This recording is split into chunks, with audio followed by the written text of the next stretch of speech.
ঠিকা ভিত্তিত শিক্ষক কৰবাত নহয় কৰবাত নামটো নিজৰে ভাল নালাগে আজিৰ পৰা আপোনালোকৰ নামৰ সন্মুখত থকা ঠিকা ভিত্তিক শব্দটো উঠি যাব আজিৰ পৰা আপোনালোক অকল শিক্ষক হ'ব সেইটো এটা আমাৰ জীৱনৰ এটা ডাঙৰ প্ৰাপ্তি কাৰণ ইমান দিনে কৰবাত নহয় কৰবাত যদি ঠিকা ভিত্তিক শব্দটো আমাৰ সন্মুখত নাথাকিলেহেঁতেন আমাৰ মনটো হয়তো আৰু ভাল লাগিলহেঁতেন অহাকালি যেতিয়া আমি স্কুলত যোগদান কৰিম আমি নিজক শিক্ষক হিচাপে যোগদান কৰি মনটো আপোনালোকৰ বহুত পাতল পাতল লাগিব অহাকালি আপোনালোকে নিজৰ অভিজ্ঞতা মোক নিজে ক'ব আপোনালোকে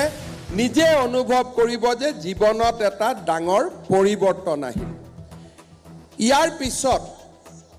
যেতিয়ালৈকে আমি ঠিকা ভিত্তিক শিক্ষক হৈ আছিলোঁ আমাৰ সন্মুখত অৱসৰকালীন আমি কি পেঞ্চন পাম তাক আমি কোনেও নাজানিছিলোঁ CPF-ত আমাৰ 10% দৰমহাৰ ধন জমা আছিলে আৰু লাহে লাহে দৰমহাৰ স্লেবটো বাঢ়ি যোৱাৰ পিছত CPF-ৰ আওতাৰ পৰাও আমি বাহিৰত আছিলোঁ এতিয়া যিসকলৰ 25 বছৰ আৰু 10 বছৰ চাকৰি এতিয়াও থাকিব আপোনালোকে জানে যে ভাৰত চৰকাৰে ইউনিফাইড পেনশন স্কিম এই পেনশন স্কিম আমাৰ বাবে লৈ আহিছে এতিয়াৰ পৰা আমি অহাকালিৰ পৰা যদিও UPS অসম চৰকাৰে এতিয়াও গ্ৰহণ কৰা নাই কিন্তু অহাকালিৰ পৰা আপোনালোক NPS-ত আৰু NPS-ত যোগদান কৰা সকলে অটোমেটিক্যালি 1 এপ্ৰিলৰ পৰা আপোনালোকে UPS-লৈকে আপোনালোকে যাবলৈ সক্ষম হ'ব ইয়াৰ ফলত অৱসৰকালীন জীৱনত যিটো সৰ্বশিক্ষা অভিযানত থকালৈকে যিটো অৱসৰকালীন জীৱনৰ এটা নিশ্চয়তা আমাৰ নাছিলে এতিয়া আমি বহু পৰিমাণে অৱসৰকালীন জীৱনত এটা নিশ্চয়তা পাবলৈ সক্ষম হ'ম আমাৰ চৰকাৰৰ ষ্টেট বেংক অফ ইণ্ডিয়াৰ লগত এটা আমাৰ বিশেষ যোজনা আমি চলাই ৰাখিছোঁ হি হৈছে আপোন ঘৰ যেতিয়ালৈকে আমি সৰ্বশিক্ষা অভিযানত আছিলোঁ কোনোবা বেংকে আমাক আপোন ঘৰ যোজনা দিছিলে বা কোনোবাই আমাক দিয়া নাছিলে এতিয়াৰ পৰা আপোনালোকে আপোন ঘৰ যোজনাৰ অধীনত আপোনালোকে ঘৰ বনাবৰ বাবে ষ্টেট বেংক অফ ইণ্ডিয়াৰ পৰা বিনা মৰ্টগেজত আপোনালোকে লোন ল'বলৈ সক্ষম হ'ব মই ষ্টেট বেংক অফ ইণ্ডিয়াকো কৈ দিম যে সৰ্বশিক্ষা অভিযানৰ পৰা নতুনকৈ নিয়মীয়া হোৱা শিক্ষক শিক্ষয়িত্ৰীসকলক যাতে আপোন ঘৰ যোজনাত আমি যিকোনো ধৰণৰ সুবিধা আমি প্ৰথমে দিওঁ অগ্ৰাধিকাৰ ভিত্তিত দিওঁ তাৰ বাবেও মই ষ্টেট বেংক অফ ইণ্ডিয়াক নিজে অনুৰোধ কৰিম ইয়াৰ পিছত অসম চৰকাৰৰ এটা ডাঙৰ যোজনা যে কিবা কাৰণত আজি যদি চাকৰি কালত আমাৰ মৃত্যু ঘটে আমি কোনেও আশা নকৰোঁ আমাৰ পৰলোক প্ৰাপ্তি হওক কিন্তু যোৱা কেইদিনমান আগতে সৰ্বশিক্ষা অভিযানত কাম কৰা ৰনোজদা কিমান টিচাৰক আমি 5 লাখ টকাকৈ দিছিলোঁ 55 গৰাকী শিক্ষকক আমি শংকৰদেৱ কলাক্ষেত্ৰত মাতি আনি 5 লাখ টকাকৈ চাকৰি কালত তেওঁলোকৰ মৃত্যু হোৱা বাবে তেওঁলোকক আমি 5 লাখ টকাকৈ আৰ্থিক সাহায্য আগবঢ়াইছিলোঁ এতিয়া আপোনালোকে চিন্তা কৰক এই 55 জন শিক্ষকক যদি আমি নিয়মীয়াকৰণ আগতে কৰিলোহেঁতেন এই 55 জন শিক্ষকৰ পৰিয়ালে সম্পূৰ্ণকৈ নিয়মীয়া শিক্ষকৰ যেনে স্বামী জীয়াই আছে তেনেকৈ আমি 100% আমি দৰমহা পাই থাকিলোহেঁতেন কিন্তু আজি তেওঁলোকক আমি মাত্ৰ 5 লাখ টকা আমি আগবঢ়াবলৈ সক্ষম হৈছিলোঁ অহা 4 তাৰিখে আমাৰ লখিমপুৰত কেবিনেট আছে সেই কেবিনেটৰ দিনা চৰকাৰী শিক্ষকসকল বা চৰকাৰী কৰ্মচাৰীসকলৰ এই ধৰণৰ দুৰ্ঘটনাত মৃত্যু হ'লে স্বাভাৱিক মৃত্যু হ'লে আৰু কেইটামান নতুন স্কিম আমি অহা 4 তাৰিখে লখিমপুৰ কেবিনেটত আমি অনুমোদন কৰিম ইয়াৰো সমান অংশীদাৰ আজি নিয়মীয়া হোৱা শিক্ষকসকলেও লাভ কৰিব পাৰিব 3% ইনক্ৰিমেন্টৰ কাৰণে এতিয়াৰ পৰা আপোনালোকে শিক্ষা মন্ত্ৰীক মেছেজ দিব নালাগে মুকু মেছেজ দিব নালাগে নিজে নিজে বছৰত যেতিয়াই বছৰ হ'ব 3% ইনক্ৰিমেন্ট আপোনালোকৰ লগত নিজে নিজে যোগদান হৈ যাব ডিএৰ কাৰণে আপোনালোকে মেছেজ দিব নালাগে আন 10 জন চৰকাৰী কৰ্মচাৰীয়ে যেনেকে ডিএ পাব তেনেকে আপোনালোকে ডিএ পাব তাৰ বাবে আপোনালোকে কোনো চিন্তা কৰিব নালাগে আপোনালোকে মনত পেলাওক যে আমাৰ জাৰ্নিটো কেনেকে আছিল মোৰ আজিও মনত পৰে ইয়াত ষ্টেট পুল টিচাৰ কোন কোন আছে হাত দাঙকচোন মোৰ আজিও মনত আছে যে 2016-17 চনত আমি ইয়াতে স্থায়ী নিযুক্তি পত্ৰ দিছিলো টেট উত্তীৰ্ণ প্ৰাৰ্থীসকলক তেতিয়া এটা কণ্ডিশ্যন আহিছিল যে এতিয়াৰ পৰা আমাৰ নতুনকৈ নিযুক্তি আৰু নহব কাৰণ গোটেই শিক্ষকসকলক শেষবাৰৰ কাৰণে টেট এবাৰ দিয়া হ'ব তাৰ পিছত আৰু আমাৰ ওডিএলও টেট নাথাকিব এই ধৰণে নতুন নিয়ম আহিছিল ষ্টেট পুল শিক্ষকসকলে মোক কৈছিল যে আমি টেট পাছ কৰি চাকৰি নোপোৱাকৈ থাকি যাম আৰু আমাৰ জীৱন অন্ধকাৰ হ'ব সিদিনাখন এটা দিনৰ ভিতৰতে আমি সৰ্বশিক্ষাত 12,000 পোষ্ট একে ৰাতিৰ ভিতৰতে আমি ক্ৰিয়েট কৰিছিলো আৰু 12,000 শিক্ষকক আমি পোনে পোনে নিযুক্তি দিছিলো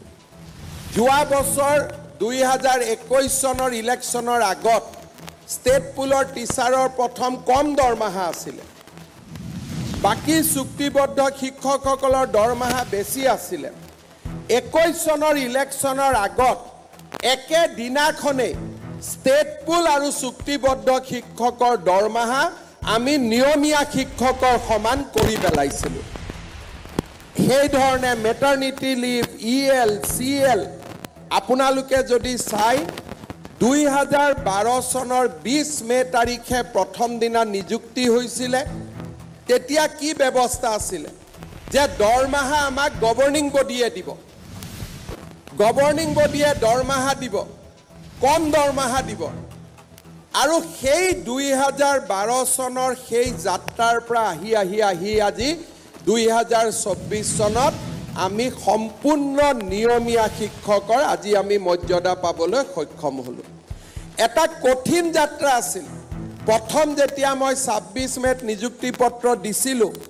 জুলাই আগষ্ট মাহত মোক শিক্ষকসকলে হোৱাটছআপ দিছিলে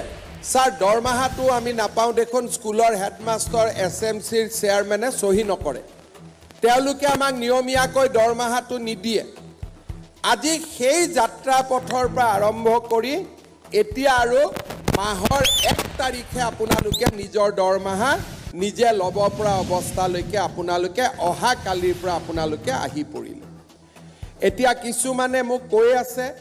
যে স্যাৰ 5 বছৰ অভিজ্ঞতা থকা কাৰণে আমি কেইজনমান বাদ পৰি গলো মই শিক্ষা বিভাগক অনুৰোধ কৰিম যে নিয়মীয়াকৰণৰ মানদণ্ড 5 বছৰৰ অভিজ্ঞতাৰ পৰিৱৰ্তে 3 বছৰ কৰি দিয়ক যাতে বাকি সকলেও নিয়মীয়াকৰণ হৈ যাব পাৰে এখন উদাৰ হৃদয় লৈ যিসকল মাত্ৰ 3 বছৰ কাম কৰিছে সৰ্বশিক্ষা অভিযানত তেওঁলোককো আমি নিয়মীয়াকৰণৰ ব্যৱস্থা লম অহা বছৰৰ ভিতৰত আমি অহা বিত্তীয় বৰ্ষত তেওঁলোকক আমি নিয়মীয়াকৰণ কৰি দিম যিসকল শিক্ষক শিক্ষয়িত্ৰী কিবা কাৰণত আজি আবেদন কৰা নাই মই ভাবো যে অহা কালিৰ পৰা আপোনালোকৰ যিটো মৰ্যাদা হ'ব জীৱনৰ প্ৰতি যি নিৰাপত্তা আহিব এই সকলোবোৰ দিশ বিবেচনা কৰি তেওঁলোকে যদি পুনৰ আবেদন কৰিব খোজে তেওঁলোককো আমি আবেদনৰ পথ মুকলি কৰি ৰাখিম যাতে তেওঁলোকে দ্বিতীয়বাৰৰ বাবে আকৌ এবাৰ নিজৰ জীৱনক লৈ চিন্তা কৰিব পাৰে আপোনালোকে জানে এই পৰ্যায়লৈ অহা পথ যথেষ্ট কণ্টকময় আছিল মই আপোনালোকৰ লগত শিক্ষামন্ত্ৰীয়ে কেইবাবাৰো আলোচনা কৰাৰ পিছত ময়ো আপোনালোকৰ লগত আলোচনা কৰিছিলোঁ তাৰ পিছত এছাম শিক্ষকে আদালতলৈ গ'ল চৰকাৰে যিমান পাৰে আমিও আপোনালোকৰ হৈ মাত মাতি কেইদিনমান আগতে ডিভিজন বেঞ্চৰ পৰা আমি জাজমেণ্ট আনিছিলোঁ যে আমি নিয়মীয়াকৰণ কৰিব পাৰিম জাজমেণ্ট অনাৰ মাত্ৰ 2-3 দিনৰ ভিতৰতে শিক্ষা বিভাগে এই গোটেই কামখিনি কৰি দিবলৈ সক্ষম হ'ল আজি মই বিশেষকৈ চৰ অঞ্চলত 12 বছৰ 10 বছৰ ধৰি কাম কৰি যিসকল শিক্ষক শিক্ষয়িত্ৰী আছে তেওঁলোকক মই আশ্বাস দিছোঁ যে 1/3 কৰি 3 বছৰৰ ভিতৰত মই তেওঁলোকক ভাল জাগালৈকে লৈ আহিম সেই প্ৰতিশ্ৰুতিও মই আজি আপোনালোকক দিছোঁ অহা বছৰ এপ্ৰিল মেত আমি ধুবুৰী সাউথ সালমাৰাত কাম কৰা 1/3 শিক্ষকক আমি আন জিলালৈ লৈ আহিম তাৰ পিছৰ বছৰ 1/3 শিক্ষকক আমি লৈ আহিম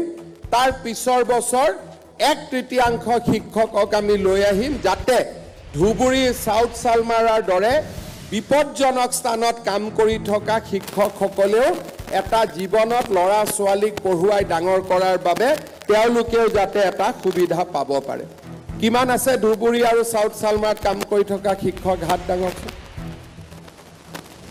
ঠিক আছে যিমানখিনি আছে স্থায়ীভাৱে যিসকলক আজি আমি নিয়মীয়াকৰণ কৰিলোঁ তেওঁলোকক আমি 3 বছৰৰ ভিতৰত উপযুক্ত স্থানলৈ আমি লৈ আহিম আৰু অহা বছৰৰ ভিতৰত এই উপযুক্ত স্থানৰ যেটো ট্ৰান্সফাৰ সেই ট্ৰান্সফাৰৰ প্ৰক্ৰিয়া আমি আৰম্ভ কৰিম শ্ৰদ্ধাৰ শিক্ষক মণ্ডলী ইয়াৰ লগতে আজি আমি এইটো কথাও ক'ব খুজিছোঁ যে ৰাজ্য চৰকাৰে এই বছৰ প্ৰায় 6000 স্কুলত আমি হেডমাষ্টাৰৰ পদ আমি নতুনকৈ অনুমোদন কৰাৰ বাবে আমি সিদ্ধান্ত গ্ৰহণ কৰিছোঁ এতিয়া আজি স্থায়ী হোৱা শিক্ষকসকলেও সেই প্ৰধান শিক্ষক হোৱাৰ স্কুলৰ সিনিয়ৰিটিৰ ভিত্তিত এটা সুবিধা লাভ কৰিব যেটো আপোনালোকৰ বহুজনৰ বাবে যদি চুক্তিবদ্ধ শিক্ষক হৈ থাকিলে আমি হেডমাষ্টাৰ কৰিব নোৱাৰিলোহেঁতেন এতিয়া যেহেতু আপোনালোক স্থায়ীভাৱে নিযুক্তি হ'ল সেই 6000 পদটো হেডমাষ্টাৰলৈকে যাবৰ বাবেও আপোনালোকৰ সুবিধা মুকলি হৈ ৰৈ যাব শ্ৰদ্ধাৰ শিক্ষক মণ্ডলী আজি দিনটো আমাৰ বাবে আন এক লক্ষ্য প্ৰাপ্তিৰ বাবেও এটা স্মৰণীয় দিন বিগত নিৰ্বাচনৰ সময়ত মই সিদ্ধান্ত গ্ৰহণ কৰিছিলোঁ আৰু ৰাইজৰ আগত কৈছিলোঁ যে আমাৰ চৰকাৰ যেতিয়া শাসনলৈ আহিব আমি 1 লাখ যুৱক যুৱতীক নিযুক্তি প্ৰদান কৰিম আজি আমাৰ এই নিযুক্তিৰ প্ৰক্ৰিয়াত এই উপস্থিত শিক্ষকসকলক যদি আমি বাদ দিওঁ তথাপিতো আমি 1,389টা সংখ্যাত আমি অৱতীৰ্ণ হ'লো অৰ্থাৎ আমাৰ ৰাজ্য চৰকাৰে গৌৰৱেৰে সৈতে আজিৰ দিনটোত আমি 1 লাখ নিযুক্তিৰ যেটো আমাৰ লক্ষ্য আছিল তাক আমি পাৰ কৰিলোঁ আৰু যদি আজি স্থায়ীভাৱে নিযুক্তি পোৱা 23955 জন শিক্ষকক আমি যদি হিচাপত লওঁ তেতিয়ালে 2021 চনৰ পৰা ৰাজ্য চৰকাৰৰ আমাৰ কৰ্মচাৰীৰ সংখ্যাত 1,24,345 জন চৰকাৰী কৰ্মচাৰী লিপিবদ্ধ হ'ল যোৱা স্বাধীনতাৰ পিছত 78 বছৰ পাৰ হৈ গ'ল কোনো চৰকাৰে আজিলৈকে কেতিয়াও একেলগে 1 লাখ নিযুক্তি দিবলৈ সক্ষম হোৱা নাছিল আজি আমাৰ চৰকাৰখনে সেই সোণখেৰীয়া যাত্ৰাও অতিক্ৰম কৰিবলৈ সক্ষম হ'ল মই আশা কৰোঁ যে এই ধৰণে অসমৰ যুৱক যুৱতীৰ আশা আকাংক্ষা পূৰণৰ হকে আমি নিৰন্তৰ গতিত কাম কৰি যাব পাৰিম আৰু ৰাইজৰ আশীৰ্বাদত এই ধৰণে আমি আগুৱাই যাবলৈ সক্ষম হ'ম আজিৰ এই দিনটোত অসমৰ যুৱক যুৱতীসকললৈও 1 লাখ নিযুক্তিৰ সংখ্যা পাৰ হৈ যোৱাৰ এই স্মৰণীয় মুহূৰ্তত মই সকলোলৈ অভিনন্দন জনাইছোঁ আৰু অহা বছৰৰ ভিতৰত নতুনকৈ আৰু 50,000 চৰকাৰী চাকৰি দিয়াৰ প্ৰচেষ্টাত আমি অৱতীৰ্ণ হ'ম শিক্ষা বিভাগ আৰক্ষী বিভাগ এডিআৰই এই ধৰণে আমি আৰু নতুনকৈ 50,000 চৰকাৰী কৰ্মচাৰীক নিযুক্তি দিয়াৰ বাবে আমাৰ যে লক্ষ্য সেই লক্ষ্যত আমি জপিয়াই পৰিম যেতিয়া টেট শিক্ষকৰ নিযুক্তি হৈছিল আজি অসম বিধানসভাত দপদপাই থকা এজন নিৰ্দলীয় বিধায়কে কৈছিল যে এই চাকৰিবোৰ হিমন্ত বিশ্ব শৰ্মা যিদিনাখনে শিক্ষামন্ত্ৰী নোহোৱা হৈ যাব সেইদিনাখনে টেট শিক্ষকৰ চাকৰিবিলাকো নোহোৱা হৈ যাব আজি তেখেত মেডিকেল কলেজত ট্ৰিটমেণ্ট লৈ আছে ভগৱানে তেওঁক সুস্থ কৰক কিন্তু আজিৰ এই সোণখেৰীয়া দিনটোত মই যোৱাকালি তেখেতক সাক্ষাৎ কৰি কৈ আহিছিলোঁ যে অসমৰ টেট শিক্ষকসকলে আজি স্থায়ীভাৱে নিযুক্তি পাব এতিয়া আৰু তেওঁলোকৰ জীৱনৰ সন্মুখত কোনো প্ৰশ্নবোধক চিন নাথাকে জীৱনত এই টেট শিক্ষকৰ নিযুক্তিক লৈ কেনেকৈ নিযুক্তি হ'ব প্ৰথম টেটৰ পৰীক্ষাৰ যেতিয়া আৰম্ভ হৈছিল কুৱেশ্যন পেপাৰ লিক হ'ল অমুকৰ সমষ্টি লৰাই পালে 2012 আৰু 13 চনৰ যদি অসমৰ বাতৰি কাকত পঢ়ো মোক সমালোচনাৰে মোক জীৱন দুৰ্বিষহ কৰি দিছিল কিন্তু আজি 10টা বছৰ পিছত থিয় হৈ মই গৌৰৱ অনুভৱ কৰোঁ যে এতিয়া অসমৰ পিছপৰা গাঁৱৰ মানুহেও কয় যে ছাৰ আমাৰ স্কুলত এজন টেট শিক্ষকক নিযুক্তি দিয়ক এয়া হৈছে অসমৰ শিক্ষা জগতৰ এক নৱজাগৰণৰ সময় আছিল 2011, 12, 13 ৰাজনৈতিকভাৱে যথেষ্ট কষ্টৰ সন্মুখীন হৈও কেইটামান কথা মাত্ৰ মই আজি উনুকিয়ালোঁ সেই সময়ৰ গোটেই ৰাজনৈতিক পৰিৱেশ কণ্টকময় হোৱাৰ সত্ত্বেও শিক্ষা মিত্ৰ আদিৰ প্ৰচণ্ড আন্দোলনৰ মাজতো সকলোকে লগত লৈ সকলোৰে সমস্যা সমাধান কৰি অসমৰ শিক্ষা জগতত আমি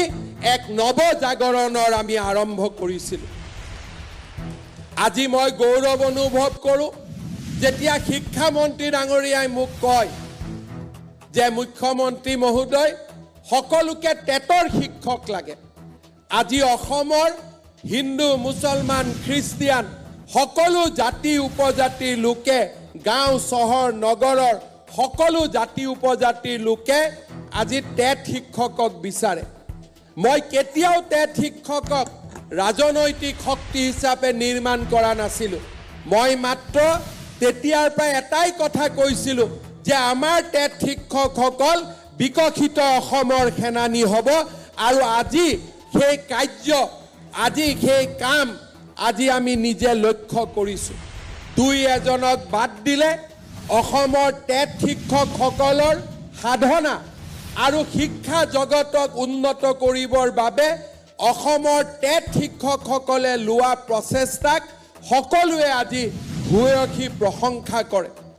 আমাৰ শিক্ষা জগতখন লাহে লাহে পৰিপূৰ্ণ হৈছে ৰণোজ পেগু ডাঙৰীয়াই শিক্ষা ক্ষেত্ৰৰ যেতিয়া প্ৰস্তাৱ আৰম্ভ কৰিছিলে তেওঁ সমালোচনাৰ সন্মুখীন হৈছিলে কেতিয়াবা আবেগিক হৈ ৰণোজ পেগু ডাঙৰীয়া মোৰ ওচৰত আহে যে এইটো চলাই ৰাখিম নে বন্ধ ৰাখিম মই ৰণোজ পেগু ডাঙৰীয়াক এটাই কথা কৈছিলোঁ যে অসমৰ টেট শিক্ষকসকলৰ ওপৰত মোৰ অপূৰ্ণ আস্থা আৰু বিশ্বাস আছে সকলো ভাল কাম আপুনি কৰি থাকক, আপুনি চিন্তা কৰিব নালাগে। আজি আপোনালোকে চাওক, চাওঁতে ৰাষ্ট্ৰীয় জগতখনত অসমৰ শিক্ষা বিভাগ আজি এক সুন্দৰভাৱে আগবাঢ়ি আহিবলৈ সক্ষম হৈছে। আমাৰ সন্মুখত কিছু সমস্যা এতিয়াও আছে, আমাৰ সন্মুখত প্ৰতিবন্ধকতা এতিয়াও আছে। দূৰ দূৰণিৰ শিক্ষানুষ্ঠানবিলাকত শিক্ষক শিক্ষয়িত্ৰী উপলব্ধ কৰাৰ সমস্যা এতিয়াও আছে। এইবাৰ আমি দূৰ দূৰণিৰ বিদ্যালয়সমূহত কাম কৰিবলৈ ইচ্ছুক প্ৰাৰ্থীসকলক আমি এটা সিদ্ধান্ত লৈছোঁ যে আমি অতিৰিক্তকৈ কিছু নম্বৰ দিম, যাতে তেওঁলোকে প্ৰথমতেই প্ৰত্যাহ্বানক চিহ্নিত কৰি প্ৰত্যাহ্বান গ্ৰহণ কৰিব পাৰিম বুলিয়ে তেওঁলোকে যাতে সেই অঞ্চলবিলাকত যাবৰ বাবে আবেদন কৰে। আমি শিক্ষা বিভাগত নিৰন্তৰ কাম কৰি গৈ থাকিম আৰু মই বিশ্বাস কৰোঁ 2012-13 চনত আমি আৰম্ভ কৰা এই সুন্দৰ সোণোৱালী যাত্ৰাই আমাক ইস্পিত লক্ষ্যলৈ লৈ যাব। আজিৰ এই পুনৰ এই পবিত্ৰ দিনটোত আমি আকৌ এবাৰ একেলগে সমবেত হৈছোঁ। মই আপোনালোকৰ জৰিয়তে অসমৰ টেট শিক্ষকসকললৈ পুনৰ এবাৰ সেই পুৰণা কথাষাৰ মনত পেলাই দিম। আপোনালোকৰ নিযুক্তি আছিল এখন বিকশিত অসমৰ সপোন সাকাৰ কৰাৰ বাবে। আপোনালোকৰ নিযুক্তি আছিল দৰিদ্ৰ পিছপৰা দুখীয়া লোকসকলৰ সন্তানক শিক্ষাৰ পোহৰেৰে আলোকিত কৰাৰ বাবে। আপোনালোকৰ নিযুক্তি আছিল অসমৰ নিষ্পেষিত শোষিতজনক শিক্ষাৰ পোহৰেৰে আলোকিত কৰাৰ বাবে। মই আজিৰ এই দিনটোত পুনৰ এবাৰ আপোনালোকক আহ্বান জনাম, এই টেট শিক্ষক নিযুক্তিৰ বাবে ইয়াৰ দৰমহাৰ বাবে চৰকাৰে প্ৰায় 2000 কোটি টকা বছৰত ব্যয় কৰে আৰু বিভিন্ন ধৰণে এই ব্যয় প্ৰতি বছৰে বাঢ়ে। কিন্তু তাৰ পিছতো মই ক'ম যে এই বিনিয়োগ আমাৰ দুখীয়াজনৰ বাবে, এই বিনিয়োগ আমাৰ নিষ্পেষিতজনৰ বাবে, এই বিনিয়োগ আমাৰ শোষিতজনৰ বাবে। মই আজিৰ এই দিনটোত টেট শিক্ষকসকলক আকৌ এবাৰ আহ্বান জনাম, আপোনালোকে নিজক আকৌ এবাৰ পুনৰ উৎসৰ্গিত কৰক। অসমৰ সেই দুখীয়া নিচলা গাঁও অঞ্চলত বাস কৰা সমাজখনক শিক্ষাৰ পোহৰেৰে আলোকিত কৰাৰ বাবে, সেই সমাজখনক নতুন দিগন্তলৈ লৈ অহাৰ বাবে আমাৰ অসমক ভাৰতৰ ভিতৰতে সৰ্বশ্ৰেষ্ঠ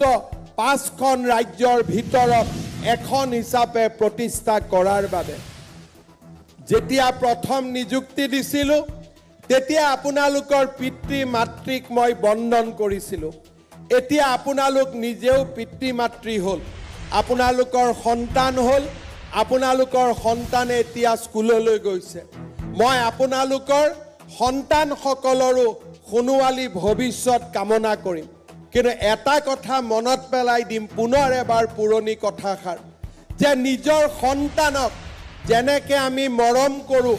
আমাৰ পিতৃ মাতৃয়েও আমাক তেনেকেই মৰম কৰে। টেট শিক্ষকসকল সমাজৰ আদৰ্শজন হওক, সমাজৰ আদৰ্শ ব্যক্তি হওক। কোনো কাৰণতে যাতে আমাৰ বৃদ্ধা পিতা মাতাই আমাৰ পৰা কষ্ট নাপায়, তাৰ বাবে আপোনালোকক মনোযোগ দিবলৈ মই পুৰণি 10-12 বছৰ আগতে আহ্বান কৰা কথাষাৰ আকৌ এবাৰ আপোনালোকক উনুকিয়াই দিলোঁ। আপোনালোকৰ পৰিয়ালৰ ভৱিষ্যত সুন্দৰ হওক কামনা কৰিলোঁ আৰু অসম চৰকাৰৰ এজন নিয়মীয়া শিক্ষক, এজন নিয়মীয়া কৰ্মচাৰী হিচাপে